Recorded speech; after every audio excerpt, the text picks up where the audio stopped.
কি সুন্দর বৃষ্টি! এমন দিনে যদি একটু সর্ষে ইলিশ রান্না হতো। আহ, গরম গরম ভাত। কিরে, দরজা খুলবি না? পুরনো বান্ধবীকেও চিনতে পারলি না বুঝি? আরে মালতী, তুই এখানে? বৃষ্টির মধ্যে একেবারে ভিজে একাকার। তা এতদিন পর মনে পড়ল বান্ধবীর কথা। বাসার দিকে যাচ্ছিলাম, হঠাৎ বৃষ্টি। তোর বাড়িটা দেখে ঢুকে পড়লাম।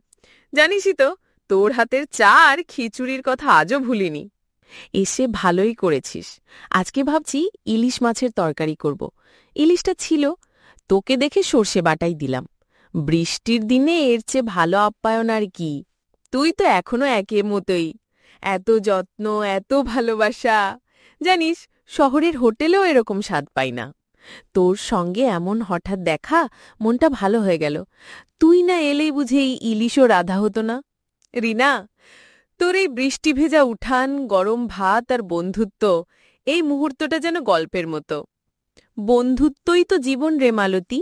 তুই হঠাৎ এসে আমাকে বর্ষার দিনে একরাশ রোদের মতো খুশি দিলি। জীবনের সব মুহূর্তই হয়তো পরিকল্পনা অনুযায়ী চলে না। কখনো হঠাৎ এক পশলা বৃষ্টি, আবার কখনো হঠাৎ এক পুরনো মুখ মনকে ছুঁয়ে যায় নিঃশব্দে। রিনা আর মালতীর মতো বন্ধুত্বগুলো যদি কখনো ভুলে যায়, তবে সেই বন্ধুত্ব আবার ফিরে আসুক একটা বর্ষার দিনে, গরম ভাত আর সর্ষে ইলিশের গন্ধে।